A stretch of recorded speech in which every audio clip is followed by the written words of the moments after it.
Hello. Welcome everyone to our inaugural episode of the Technically Brilliant Show, presented by the Denton Black Film Festival Institute and Black Public Media.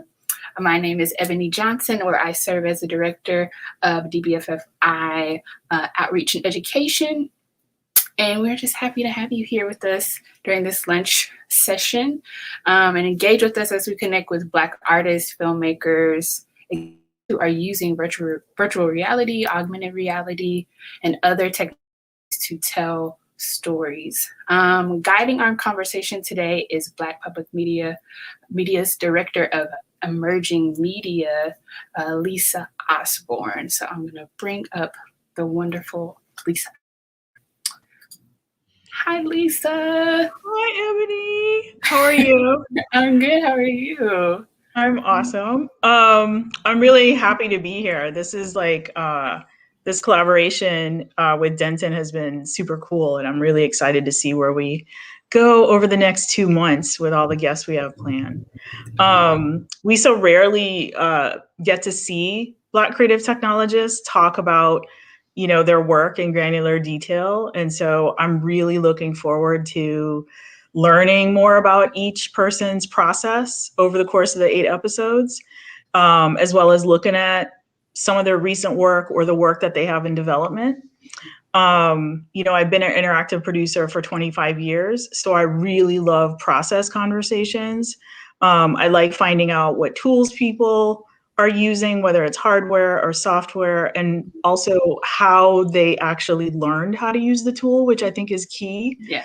Especially with these emerging platforms and technologies that are coming on board. I know that virtual reality and augmented reality, for example, can seem very nebulous to people. Even people who work in creative professions are like, I don't understand. I don't get it.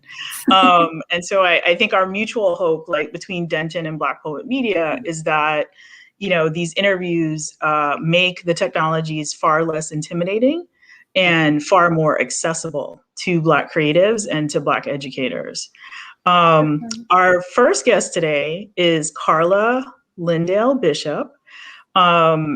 She's a film professor, and this fall she's going to start teaching film at the Sidney Poitier New American Film School at Arizona State University. She's joining us today from Norman, Oklahoma. Yes, Carla. Hi, Carla. Hi, I'm so excited to be on this show and to talk more about my work. So thank you for having me. So happy you could join us. Carla, you are the first recipient of the MIT and Black Public Media Fellowship.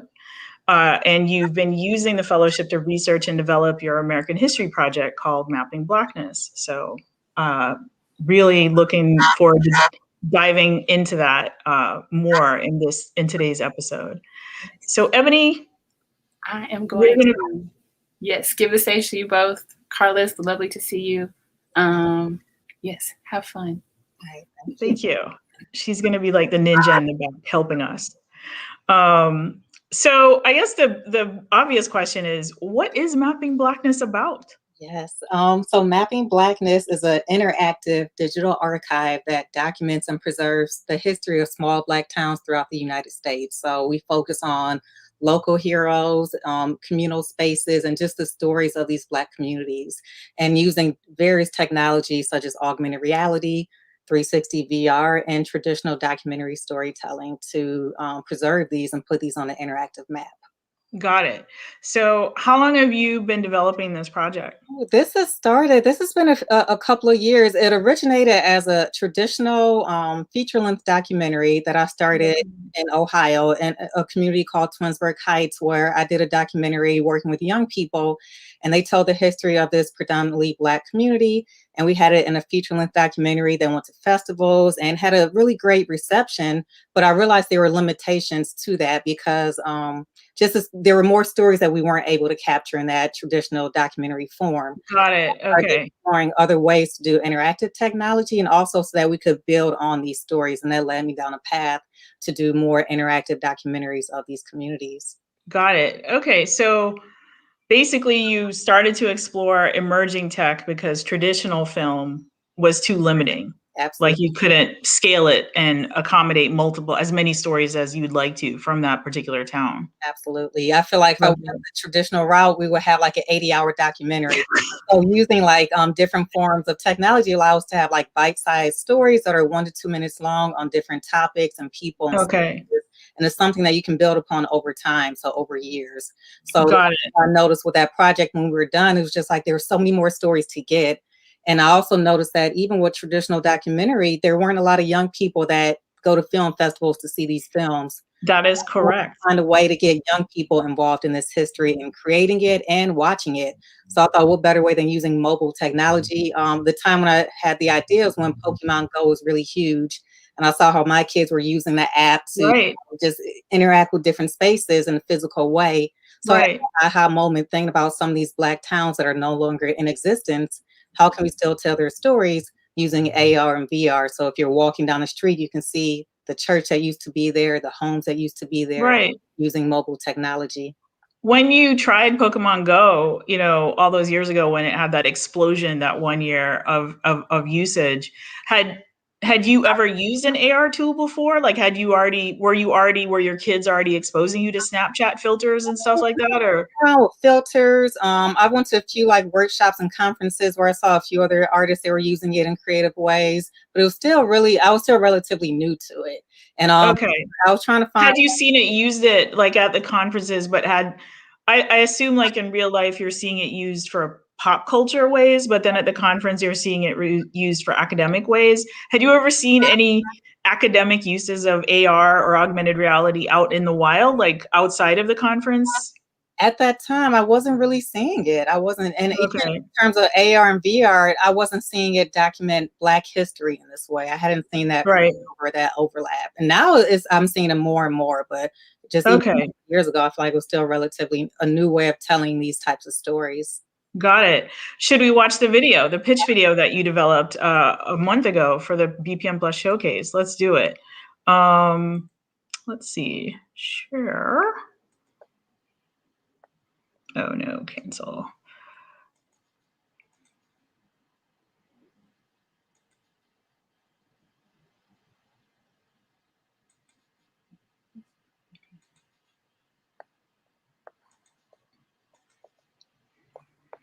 Is it visible? Carla? Now I see it now. Okay, gotcha. It just had a delay. All right, hopefully the audio is shared as well. So this will be an adventure. I'm gonna press play. When were you born and why did you move? Well, I was born in Cortland, Alabama. I came here in 49, December 49. Mapping Blackness is a digital archive that celebrates the heroes, communal spaces, and heart of historically Black communities. The project was created by Carla LynDale Bishop, who is a filmmaker and educator. Her goal is to bring communities together and promote social change. This project utilizes an intergenerational approach to storytelling. Mapping Blackness trains young people to interview elders in Black neighborhoods. Carla's process teaches them to research and shoot documentary interviews and to create interactive media. Most of the content in Mapping Blackness is produced by students, not professional filmmakers or technologists. The archive uses geotagging, augmented reality, 360 virtual reality, 3D images, and traditional documentary storytelling. Mapping Blackness teaches young people to create location-based stories that add images and videos to digital maps. This empowers young people to co-create authentic histories with the members of each Black community. In this respect, Carla views Mapping Blackness as a form of activism. This man, my husband, Carl Jr. Singer, he was and still is the love of my life. My dad was J.W. Fat. He was one of the first Black businessmen in Denton. This was initially a farmland that the gentleman had years ago, and he had some convictions concerning minorities. They wouldn't let them into the area. So this farmer donated all this acreage up here called the Heights, and he donated it to the people and helped build the church. That was Mount Olive Baptist Church. It was based upon a man having a heart, and it was based around religious freedom and religious liberty.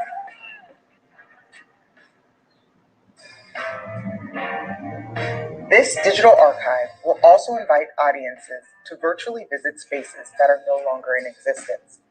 It will include 3D and VR renderings of such spaces. Audiences will be able to access these images and spaces via the website and your mobile app. Community screenings are an integral part of the distribution and engagement strategy for this project. This project is influenced and inspired by the many Black elders who built their neighborhoods from almost nothing. Some of these communities are still thriving, while others are almost obsolete. Carla believes that it is vitally important to preserve their stories and their legacies. The history of small-town Black America is complicated and frankly still untold. Mapping Blackness is in a race to capture the history of these towns. Currently, the archive is in its prototyping phase. Carla is creating sample community profiles using video, VR, and photo assets from 2 towns in Ohio and Texas. When the demos are finished, they will serve as examples for future contributors to the Mapping Blackness archive. Carla is seeking funding to complete a design and definition phase for the web and mobile interface. This phase will require the support of a UX designer and a developer. Additional crew members will include a motion graphics designer, media manager, 3D designer, and curriculum writer. The total to design, develop, and launch the Mapping Blackness archive is $350,000. So far, Carla has raised $40,000 from universities, Black Public Media, MIT, and in-kind donations. Hi, my name is Carla LynDale Bishop, creator of Mapping Blackness. In Mapping Black Stories, I'm also mapping myself, my family's histories, stories, and lineage. Mapping Blackness is a digital archive that can house these amazing stories that are often missing from history books and newspapers. It's important that we document, preserve, and celebrate these stories in a way that is shareable so that everyone can access, so that there aren't issues of accessibility in Black communities. I'm seeking funding and partnerships to help make Mapping Blackness a reality.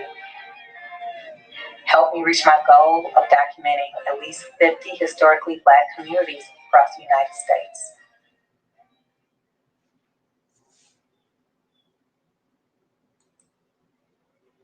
Fantastic. Never get tired of seeing that video. Where did you, let's back up a bit, give people a little bit more context about your professional training. So where did you go to film school? So undergrad, I went to University of Chicago, and I had more of a specialty in cinema studies. I learned about film history. I had a great professor, Jacqueline Stewart, who taught me about the history of Black cinema and really fell in love with just studying Black films. And then I went to grad school. I got my MFA at Temple University, where I learned more of the production side, cameras, directing. Got it. Just continued from there. Also in Philadelphia, I worked with some great nonprofits who are doing similar type of community work, such as Thrive Video Center, where they go into communities and help them tell their stories. So I had a lot of great mentors in school and in the cities where I Where did you grow up? Like, where were you? Because I noticed both schools are in the Midwest. Where did you? So I was born in Cleveland, Ohio, and then I moved to Twinsburg, Ohio, which is just next door. And that was so the town you were documenting. Okay, got you. You used to live there. Yeah, that's definitely the inspiration for this work, and that really spiraled me into doing a lot more of this documenting Black communities, because I realized they're all over this country, and their stories aren't being told by the people who lived it, and that's really important to me, to make sure that residents are telling their stories and their histories for future generations so it can be preserved. Yeah. So Now that you started the fellowship that we created with MIT, you were our first recipient of the MIT and Black Public Media Fellowship last September when school started. How have you managed to move the project forward during the 1 year that you've been part of the MIT Open Documentary Lab community? Right. So this year has been really great for just creating a prototype. A lot of times when I tell people what I'm trying to do, it's hard to explain it without them physically seeing it. So being part of this fellowship, I've been able to talk to a lot of different technologists, people who are developers and programmers, to help guide me to get to a point where I can create that prototype so I can show everyone an example of what I'm trying to do. And at the end of hopefully towards the early fall, I'll have a nice, robust prototype using the communities I've already documented as a really good example to show future communities how this process works and how they can contribute to their own histories on this map. Got it. Were there any technologies that stand out that you've learned about in the last year, whether, from the Open Doc Lab community or elsewhere, that you are investigating or kind of blew your mind or anything like that? Photogrammetry, volumetric filmmaking, all those are really great ways, especially to preserve some of these historical buildings and churches and homes. Right. I also love just not old school, but just regular 3D renderings. And I have a little bit of a game design background. I've used Unity game design software and just recreating some of these buildings that aren't there and just having another way to preserve them in a digital format has been exciting. I'm also using ArcGIS, their story maps application, as a way to integrate the and geotag some of these spaces as well.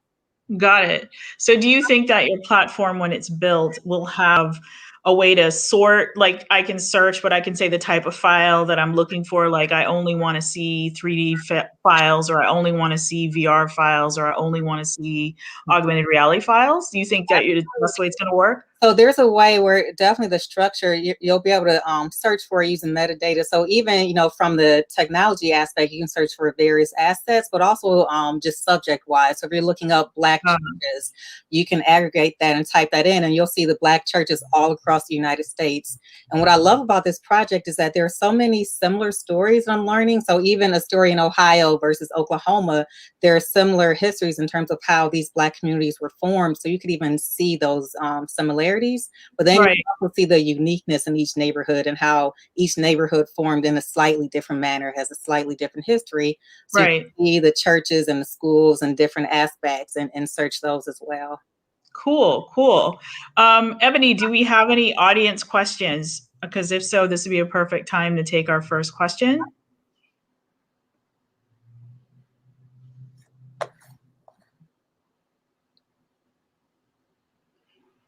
We'll wait, and if, okay. So important to empower. It looks like it's cut off. I can't. It's cut off, yeah, to empower the neighborhood to document their community's history. Asil Borsala just has a comment. It's so important to empower the neighborhood to document their community's history. We agree.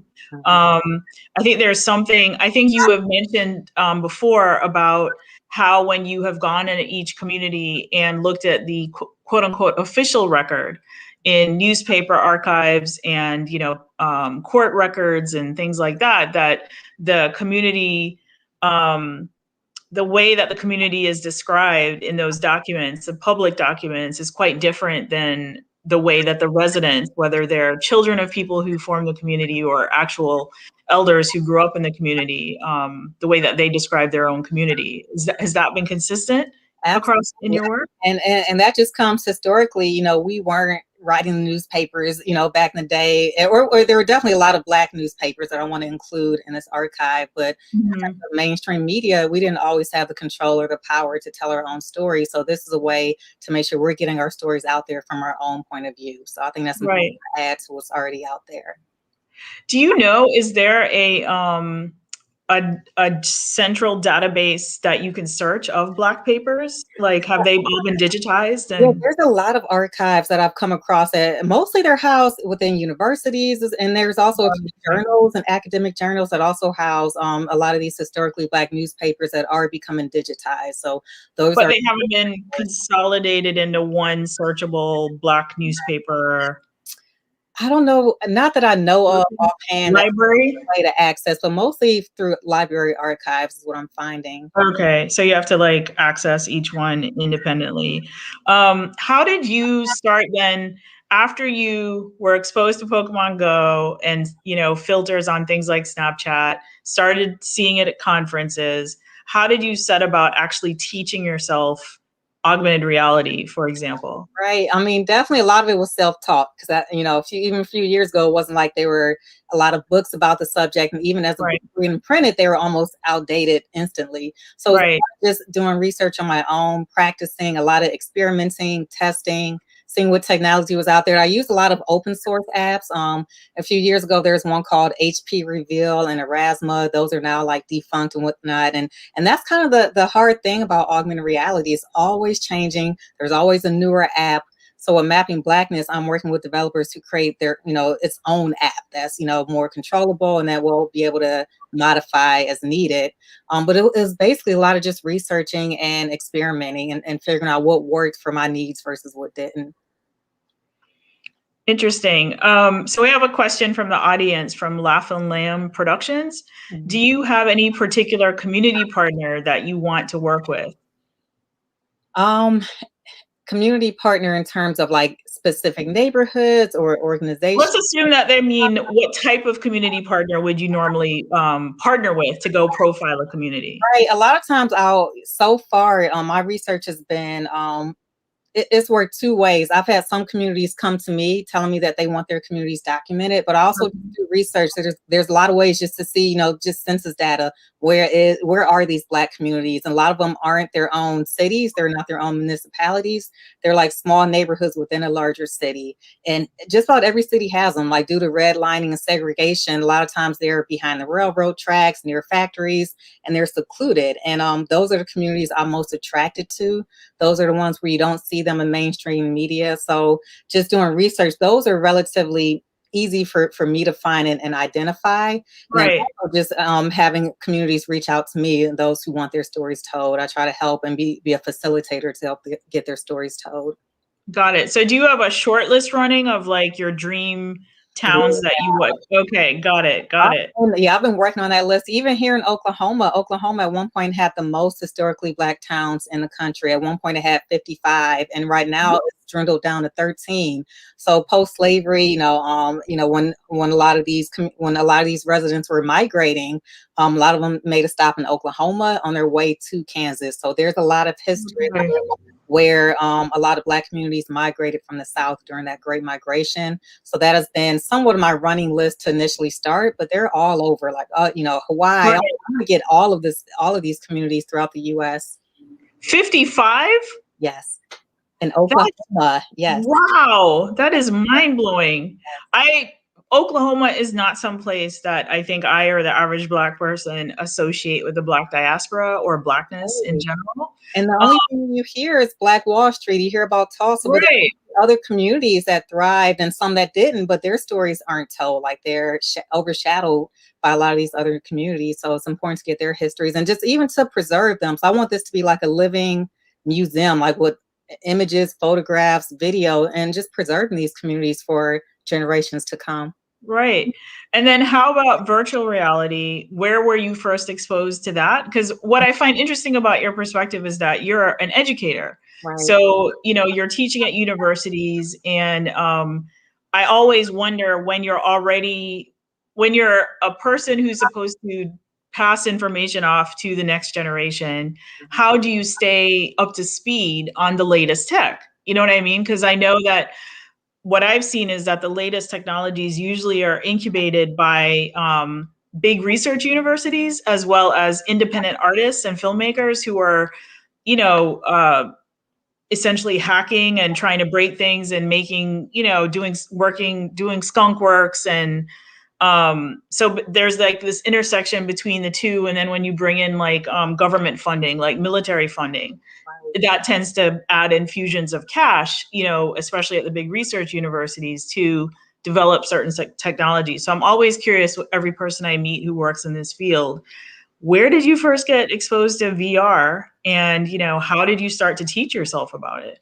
I guess what What's interesting, even though I love emerging technology, I'm still an old school filmmaker where I'm led by the story. So whatever's going to serve the story. So in terms of VR, what really attracts me to it is just the fact that some of these communities aren't there anymore. There's a community called Quakertown in Denton, Texas, that was similar to Black Wall Street. They had their own, stores, hospital, or doctors, churches, and they were thriving. And they were forcibly removed from their community to another part of town.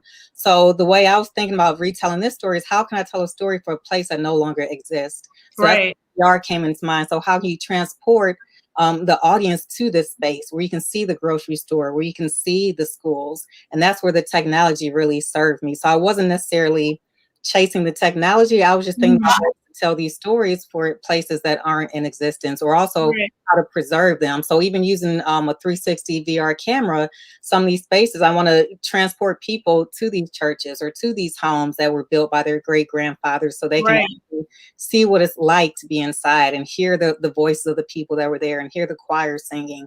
So using that as another way of preservation. So so that's really what guided me down this path of interactive media. Interesting. And so do you own a 360 camera, or do you tend to rent or borrow cameras when you shoot? So I've done a few. I've definitely just checked out rented cameras just to experiment. But there's also some that are relatively inexpensive, like the Insta360 is a great one. I'm always finding ways of whatever I do, I want it to be accessible to other people. So if I want someone in Washington, D.C. or in Florida to tell their own stories, I always want the technology to be accessible. So whether they're on their cell phone or iPad or an inexpensive VR camera, those I'm most drawn to, because I know, I'm not trying to use the, $500,000 camera, even though those are nice. I want to be able to make sure we're telling as many stories as possible and getting that in the hands of different communities. So I found ways to use affordable technologies as well. Right. So would you describe this project and your filmmaking style as sort of grassroots filmmaking?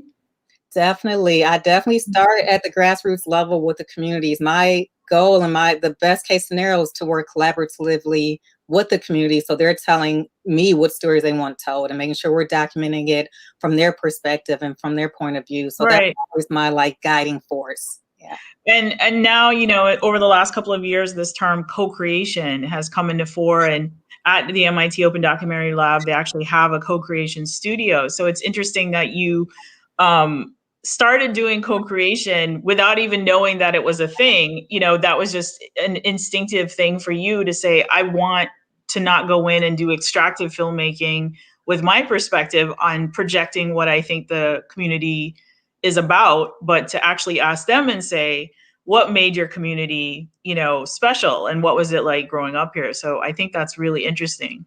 Absolutely. One of the questions we always try to ask is, what do you want people to know about your community? So like 20 years from now, what do you want to make sure that they know 50 years from now? And that guides a lot of our answers. And because of that, we get a lot of interesting responses and stories that you wouldn't hear otherwise. Stories about oppression and just focusing on racism. Like these are focusing on families and the homes that they built and the communities that raised them. And it's just a different perspective that I haven't seen in a lot of other media spaces. Got it. It's so important. I see that Laughlin Lamb Productions has a question about how can a community, can they monetize this content once it's, uploaded into the Mapping Blackness platform? Have you even given any thought at all to monetization? The same way that if you had made a documentary film, you can license that film to a school or a school system. Here's my lion documentary, or here's my documentary about Twinsburg Heights, Ohio, and you're going to sign a 3-year deal with me for X amount that you can show it in your school system. Have you thought at all about the business model for Mapping Blackness? That's a really good question. I haven't thought about how communities can monetize it, but that's definitely an important part. Like these videos or these pieces of media, they're for the community. They're archiving their histories. So if there were a way to monetize it, I'm definitely open to exploring that in terms of further ways to give back. I just haven't Right. Yeah, explore that. Yeah. What did I do? And now I write notes like, okay, let me figure out, that's Yeah, I was like, fascinating. Lots of really introductions. Open to that, yeah. Yeah, we've been talking about this project. I've been talking with Carla and working with her on this project since September. Monetization has not come up. We've been so focused on trying to just raise money to build the platform. And also we've been focused on narrowing the scope of the project enough so that it's manageable and so that it's teachable to, people of different media making skill sets. You see what I'm saying? So it's like not assuming that everybody who is going to engage with Mapping Blackness is a professional or semi-professional filmmaker or photographer, but that, it's going to be an 8th grade teacher. It's going to be an 8th grade student. It's going to be a freshman in college who's, in some sort of American history class who's hopefully going to engage with this. So we're approaching, I think we have 5 minutes left. I'm trying to think what else. So this whole issue of engagement, have you given any thought to how could a local community or a public media station like a PBS station or a museum or a high school engage at Mapping Blackness before the platform is actually built? Have you given any thought to, how you can start engaging with different community members? Right. So over the next few months, I'm rolling out virtual workshops for various communities, whether it's a station or a rec center or a school or church. If they're interested in learning different techniques of how to document their communities, I'm offering workshops that teach, what is augmented reality? How do you create your own AR? Talking about 360 video, what are tips and tricks to get professional quality images? I definitely want this to be a professional platform that is user generated, but making sure everyone has the knowledge and skills and technique to create it and add to it. So over the next few months, if you guys follow me on LinkedIn or Instagram or go to my website at www.focusarts.com. There we go. You can definitely go on the website, see updates for the workshops, sign up for them, get additional information where you can start learning this process. So because I want to grow this out and have as many contributors as possible. Awesome. Well, I think that wraps it up. Do you have anything else that you want to tell the audience or, about the project or what are next steps with the project? Right. Next steps as I'm, completing the prototype and getting just the structure set up. If you guys know anyone, if you're interested in having your community documented or being part of Mapping Blackness, definitely reach out to me. Again, go to my website. You can contact me there. Email me at info@focusarts.com. And I'd love to have conversations and just see how we can move forward. Fantastic. Thank you so much, Carla, for being our first guest on our brand new show. I really appreciate it. Oh, thank you, Lisa. And everybody, please tune in next Wednesday, same time, 12:30 p.m. Eastern. Our guest will be Elton Glass, whose 180 VR short, POV Points of View, which focuses on the dangers of artificial intelligence, especially in terms of facial recognition being used for policing in Black and Brown communities. So we should have a really interesting conversation with him next week. Please tune in. Thank you.